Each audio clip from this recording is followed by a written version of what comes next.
Bharatiya Samaj party जिंदाबाद जिंदाबाद जिंदाबाद। जय सुहेलदेव।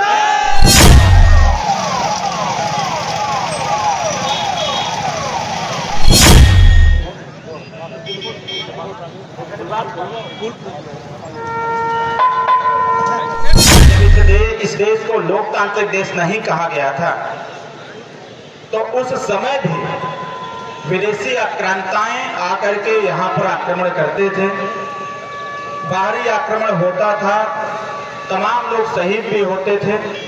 और जो इस देश के 585 राजा रहते थे, 585 राजाओं में जो भी राजा, जिस भी राज्य के लोग विदेशी आक्रांताओं के हाथों शहीद होते थे, ऐसे लोगों की भी सच्ची श्रद्धांजलि होती थी। शहादत दिवस उनका भी होता था। Doctor B.R. अम्बेडकर साहब ने जब संविधान दिया, संविधान के बाद जब सारे प्रावधान दिए, सारे प्रावधानों के बाद जब इस देश में विदेशी आक्रांताओं के बाद अंग्रेजों का आक्रमण हुआ, अंग्रेजों के बाद आतंकवादियों का आक्रमण हुआ, आतंकवादी साजिशें रचते थे। आज तो बहुत अच्छा है, लेकिन आज के करीब 20 से 25 साल पहले हम देखें तो जिस प्रकार का माहौल था, हमको लगता है वरिष्ठ लोग अच्छी प्रकार से जानते थे। कभी कभी सीरियल बम ब्लास्ट होते थे तो ट्रेन में जाने में भी डर लगता था कि कब ट्रेन के अंदर ब्लास्ट हो जाएगा। सरकारी बसों में चलने में डर लगता था। हम कहीं सार्वजनिक स्थान पर अगर ज्यादा तादाद में भीड़ इकट्ठा होती थी तो वहां डर लगता था। कचहरी में जाने के बाद वहां पर डर लगता था। लेकिन यह डर अगर किसी ने निकालने का काम किया तो इसी भारत देश की सेना ने किया, इसी देश के सपूतों ने करने का काम किया। जब सरकार ने अपना चाबुक चलाया, जब हमारी देश की सेना को स्वतंत्रता प्राप्त हुई, जो उनको बांध के रखा गया था, इस देश की NDA सरकार ने जब उनको स्वतंत्रता दिया कि आप कुछ भी कर सकते हो, जो एक सेना के अंदर होती है, क्योंकि इस देश में जो भी व्यक्ति जन्म लिया है उसका दायित्व तो पहले से निर्धारित है। हमने भी इस धरती पर जन्म लिया, मेरा दायित्व तो पहले से निर्धारित था। हमारे जगपति राम जी भी इस धरती पर जन्म लिया, उनका दायित्व तो पहले से निर्धारित था। उनका दायित्व था इस देश की रक्षा सुरक्षा का। हमारा दायित्व है इस देश में निवास करने वाले जितने भी वंचित वर्ग के लोग हैं, जो भी हमारे युवा समाज के लोग हैं, वर्तमान भारतीय संविधान के मानक के अनुसार समता, स्वतंत्रता, बंधुत्व और न्याय को स्थापित करवाने की जिम्मेदारी हम लोगों की है। आज हम लोग ये कार्यक्रम कर रहे हैं। इस कार्यक्रम में जो भी सुरक्षा लगी हुई है, उनका दायित्व है क्षेत्रों की सुरक्षा करना, सबके साथ न्याय करना। Doctor B.R. अम्बेडकर साहब इस धरती पर आए तो उनको यह दायित्व दिया गया था कि इस धरती पर विचरण करने वाले जो भी दबे कुचले समाज के लोग होंगे, ऐसे लोगों को अधिकार दो, ऐसे लोगों को बराबरी का हिस्सा दोगे। इस देश में जो ऊंच नीच की भावनाएं थी, उसको ध्वस्त करने का जो जिम्मा दिया गया था, वो डॉक्टर B.R. अम्बेडकर साहब को दिया गया था। इस देश में क्रांति का मसाल जगाने की जिम्मेदारी महात्मा गांधी जी को था। उसको फलीभूत करने की जिम्मेदारी सर सैयद अहमद अशफाक उल्लाह खां, दामोदर चापेकर, चंद्रशेखर आजाद, भगत सिंह, वीर अब्दुल हमीद के हाथों में था। कहीं न कहीं ये बात स्पष्ट रूप से है। आज हम शहादत दिवस के इस कार्यक्रम में उपस्थित हैं। हमको, आपको, हम सबको यह निर्णय निश्चय करने की आवश्यकता है कि इस देश में जिसकी जो जिम्मेदारी है, उस जिम्मेदारी का निर्वहन ईमानदारी से करना चाहिए। और शायद उसे ईमानदारी का परिणाम रहा कि हमारे स्वर्गीय अमर शहीद जगपति राम जी जब अपने श्रीनगर के एयरपोर्ट पर लोगों की रक्षा सुरक्षा के लिए जब हर चीज की जांच कर रहे थे, उनको यह आशंका नहीं था कि हमारे इस एयरपोर्ट पर आतंकवादी आ जाएंगे। लेकिन जरा देखिए, जो चीजें हम लोग कक्षा 8 में पढ़े थे, कक्षा 4 में पढ़े थे, उसको अगर फलीभूत करने का काम किसी ने किया और वहां पर हजारों लोगों के जीवन को बचाने का काम किसी ने किया, तो उसका नाम स्वर्गीय जगपति राम था साथियों, जो इतिहास के पन्नों में स्वर्णिम अक्षरों में दर्ज हो गया। अरे इनके नाम के तो बहुत सारे लोग रहे होंगे, लेकिन महामहिम राष्ट्रपति महोदय ने इनको कहा, इनके नाम की जब चर्चा हुई, इनके वीरता की चर्चा हुई, जिनके बंदूक से 6 आतंकी ढेर हुए, जो पूरे दुनिया में एक संदेश गया कि एक जगपति राम नाम का एक सैनिक था जिन्होंने अपने बंदूक की नोक पर आतंकवादियों के सीने को चीरने का काम किया। ऐसा नाम जगपति राम का था। और ऐसे शहादत दिवस के कार्यक्रम में माननीय विधायक जी, एक कार्यक्रम नहीं, 2 कार्यक्रम नहीं, मैं दुनिया के किसी कोने में रहता, मैं इस कार्यक्रम में जरूर आने का काम करता, क्योंकि ये वीरों की धरती गाजीपुर को कहा जाता है। हम बिहार से सटे हुए हैं, बिहार की सीमाएं हमारे उत्तर प्रदेश से हैं।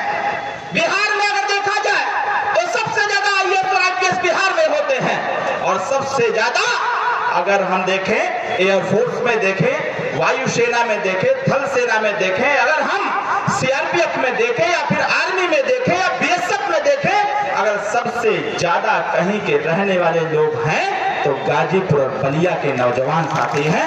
क्योंकि इनके शरीर के अंदर इस धरती का इस क्षेत्र का जो पानी है, उस पानी में ही देश की रक्षा सुरक्षा बसी हुई है साथियों। यहाँ कोई सेना में भेजा नहीं जाता है, यहाँ का हर एक युवा चाहता है कि सेना में जाकर के हम इस देश की रक्षा सुरक्षा करने का काम करें।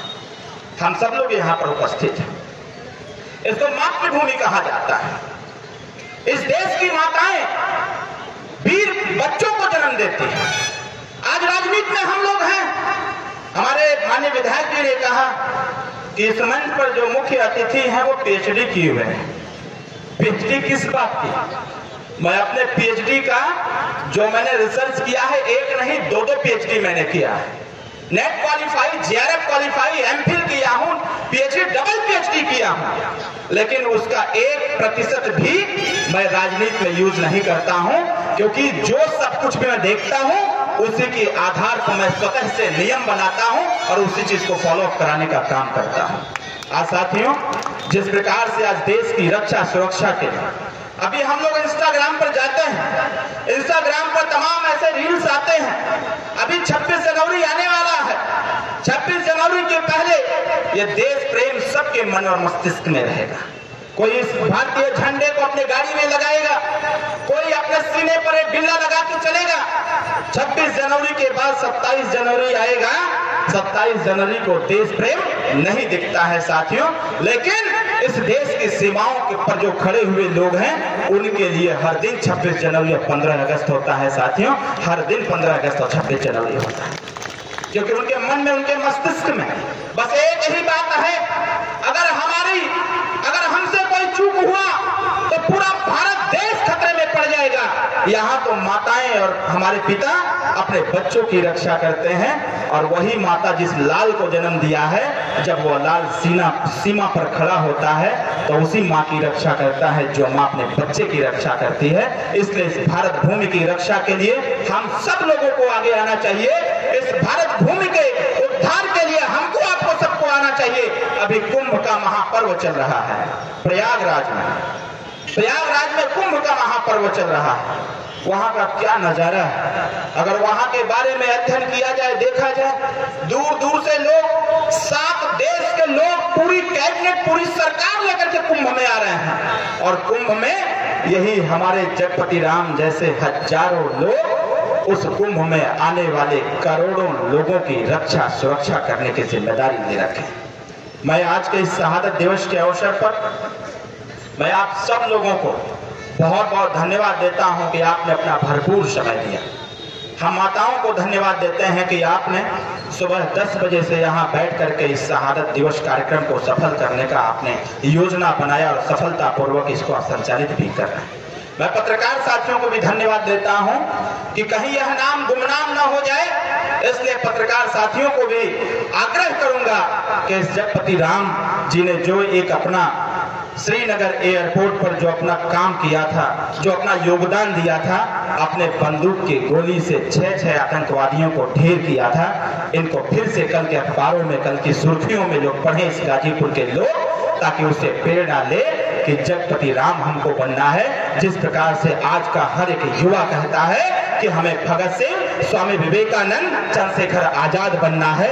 आने वाली नस्लें इस बात को कहे, अगर मुझे बनना है तो जगपति राम जैसा बनना है कि हम कहीं भी खड़े रहें, अपने नौकरी और अपने देश के प्रति ईमानदारी से हम काम पर लगे रहें। और उसी काम का परिणाम रहा साथियों कि बिना कोई चूक किए 6 आतंकवादियों को ढेर करते हुए शहीद हुए हैं साथियों। इनकी शहादत को हम लोग कभी भी कमजोर नहीं होने देंगे।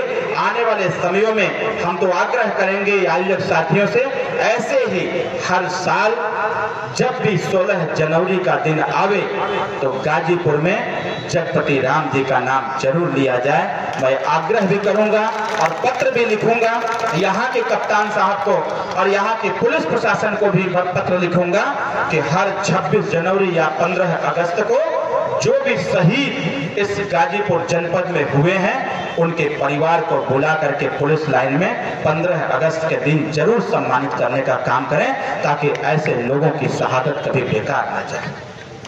अभी जब मैं बैठा था तो हमारे आयोजक साथियों ने कुछ काम सौंपा। हमारे माननीय विधायक जी ने मंच से ही सारी चीज की घोषणा कर एक छोटा सा गेट, जिसके लिए माननीय विधायक जी पीछे हट रहे थे, तो हम इनको पीछे नहीं हटने देंगे, क्योंकि जगपति राम जी अगर पीछे हटे रहते तो आज शहादत दिवस मनाने की आवश्यकता नहीं पड़ती। जगपति राम जी अगर पीछे हटे होते तो 6 आतंकवादियों को ढेर नहीं किए होते।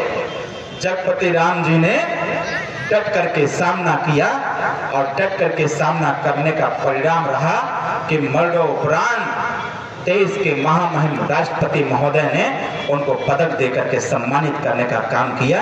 किसी की वीरता जाया नहीं जाएगी।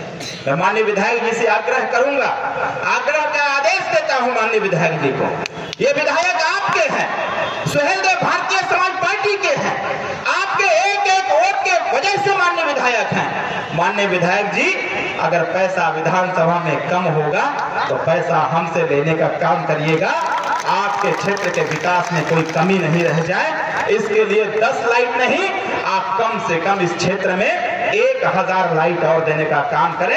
और 1000 लाइट का बंदोबस्त मैं करवाता हूं, आपसे एक पत्र लिखवाऊंगा, मैं स्वतः इसकी पैरवी करूंगा, ताकि आने वाले समयों में यह जो क्षेत्र है जखनिया विधानसभा, ये हर क्षेत्र में प्रकाश हो। क्योंकि हम लोग, आप विधायक हैं तो आपके नेता माननीय ओम प्रकाश राजभर हैं, जिनके नाम में ही प्रकाश है, तो क्षेत्र अंधेरे में कैसे रह सकता है। मैं विश्वास दिलाता हूं, मैंने माननीय विधायक जी से कहा कि विधायक जी, ये प्रस्ताव जो आप आज इस कार्यक्रम के आयोजक साथी ने हमको दिया है, अगली बार जब 16 जनवरी को शहादत दिवस का कार्यक्रम होगा तो उसके पहले ये सारा काम हो जाए, क्योंकि अगली बार शहादत दिवस के कार्यक्रम में अगर मंत्री जी आएंगे तो उनके साथ साथ ये डॉक्टर अरविंद राजभर भी आएगा। क्योंकि हमने कहा है, तो मेरी आदत है, मैं जिस चीज का उद्घाटन करता हूं, जिस चीज का शिलान्यास करता हूं, उसका उद्घाटन मैं ही करता हूं। और मैं इस बात को 100% गारंटी के साथ कह रहा हूं कि अगली बार जब मैं आऊंगा तो माननीय विधायक जी, यह पत्र नहीं, दूसरा पत्र हमको मिलना चाहिए कि यहाँ तो ये काम हो गया है, अब दूसरे काम पर नंबर लगाया जाता है। तो मैं माननीय विधायक जी को आश्वस्त करता हूँ। मैंने इनको बता दिया कि वो गेट कैसे बनेगा, मैं इनको बता चुका हूँ कि यह गेट बढ़िया कैसे बनेगा। वो विधायक जी का पत्र काफी है, मैंने ज्ञान दे दिया है, अब उस ज्ञान से यह रास्ता भी बनेगा, यह गेट भी बनेगा। और माननीय विधायक जी से एक और आदेश है, जिस प्रकार से इस चौराहे पर 70 फीट का हाई मार्क्स लगाया जा रहा है, उसी प्रकार का एक हाई मार्क्स स्वर्गीय जगपति राम जी के शहादत स्थल पर, जहां पर वो स्थल बना हुआ है, वहां पर लगाया जाए, ताकि दूर दूर तक उसका प्रकाश हो। इन्हीं चंद शब्दों के साथ आपका ज्यादा समय न लेते हुए हम अपनी वाणी को विराम देते हैं। एक बार हमारे पास बोलिएगा, भारत माता की, भारत माता की, भारत माता की। उपस्थित मंच पर सभी ने